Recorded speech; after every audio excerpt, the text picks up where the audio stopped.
Chapter 10. He could not at first leave the fire. It was so precious to him, so close and a sweet thing, the yellow and red flames brightening the dark interior of the shelter, the happy crackle of the dry wood as it burned, that he could not leave it.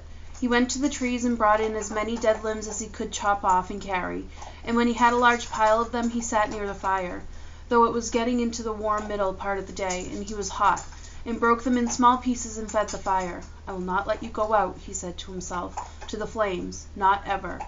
And so he sat there a long part of the day, keeping the flames even, eating from his stock of raspberries, leaving to drink from the lake when he was thirsty.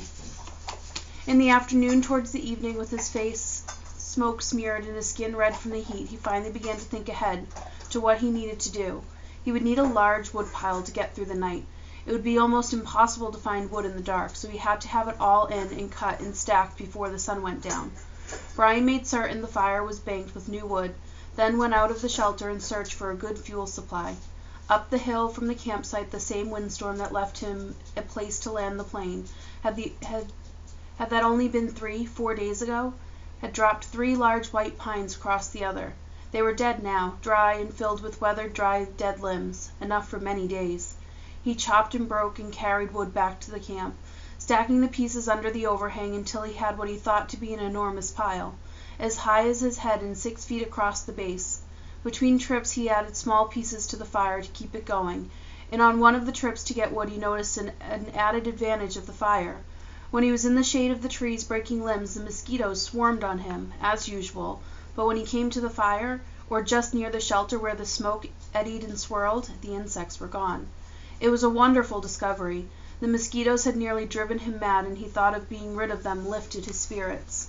On another trip he had looked back and saw the smoke curling up through the trees and realized for the first time that he now had the means to make a signal. He could carry a burning stick and build a signal and perhaps attract attention, which meant more wood, and still more wood. There did not seem to be an end to the wood he would need, and he spent all the rest of the afternoon into dusk making wood trips. At dark he settled in again for the night, next to the fire, with the stack of short pieces ready to put on, and he ate the rest of the raspberries. During all the work of the day his leg had loosened, but it still ached a bit, and he rubbed it and watched the fire and thought for the first time since the crash that he might be getting a handle on things, might be starting to do something other than just sit.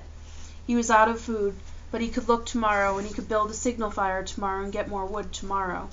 The fire cut the night coolness and settled him back into sleep, thinking of tomorrow. He slept hard and wasn't sure what had wakened him, but his eyes came open and he stared into the darkness. The fire had burned down, looked out, but he stirred with a piece of wood and found a bed of coal still glowing hot and red. With small pieces of wood and careful blowing, he soon had a blaze going again. It had been close. He had to be sure to try and sleep in the short intervals so he could keep the fire going, and he tried to think of a way to regulate his sleep, but it made him sleepy to think about it, and he was just going under again when he heard the sounds outside.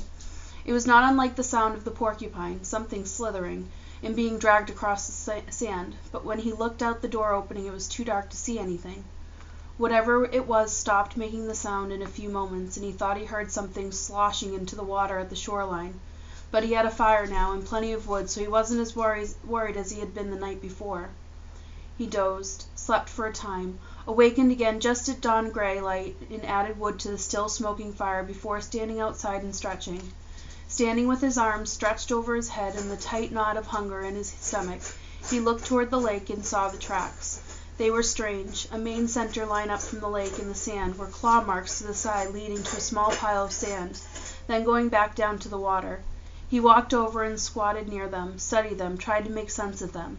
Whatever had made the tracks had some kind of flat, dragging bottom in the middle, and was apparently pushed along by the legs that stuck out to the side. Up from the water to a small pile of sand, then back down into the water. Some animal. Some kind of water animal that came up to the sand to do what? To do something with the sand. To play and make a pile in the sand? He smiled. City boy, he thought.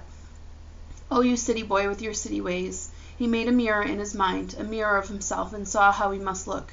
City boy with your city ways, sitting in the sand, trying to read the tracks and not knowing, not understanding. Why would anything wild come up from the water to play in the sand? Not that way. Animals weren't that way. They didn't waste time that way. It had come up from the water for a reason, a good reason, and he must try to understand the reason. He must change to fully understand the reason himself, or he would not make it. It had come up from the water for a reason, and the reason, he thought, squatting, the reason had to do with the pile of sand. He brushed the top off gently with his hand, but found only damp sand. Still, there must be a reason, and he carefully kept scraping and digging until about 4 inches down he suddenly came into a small chamber in the cool damp sand, and there lay eggs, many eggs, almost perfectly round eggs the size of table tennis balls, and he laughed then because he knew. It had been a turtle. He had seen a show on television about sea turtles that came up onto the beach and laid their eggs in the sand. There must be freshwater lake turtles that did the same. Maybe snapping turtles? He had heard of snapping turtles. They became fairly large, he thought. It must have been a snapper that came up in the night when he heard the noise that awakened him. She must have come then and laid the eggs. Food. More than eggs, more than knowledge, more than anything, this was food. His stomach tightened and rolled and made noise as he looked at the eggs, as if his stomach belonged to somebody else or had seen the eggs with his own eyes and was demanding food.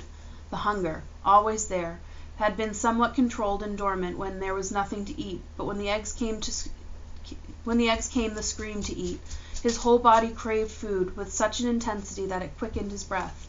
He reached into the nest and pulled the eggs out one at a time. There were 17 of them, each as round as a ball and white. They had leathery shells that gave instead of breaking when they squeezed them. When he had them heaped on the sand in a pyramid, he'd never felt so rich somehow. He suddenly realized that he did not know how to eat them. He had a fire but no way to cook them, no container, and he had never thought of eating a raw egg. He had an uncle named Carter, his father's brother, who always put an egg in a glass of milk and drank it in the morning. Brian had watched him do it once, just once, and when the runny part of the white left the glass and went into his uncle's mouth and down the throat in a single gulp, Brian almost lost everything he had ever eaten. Still, he thought, still, as his stomach moved towards his backbone, he became less and less fussy.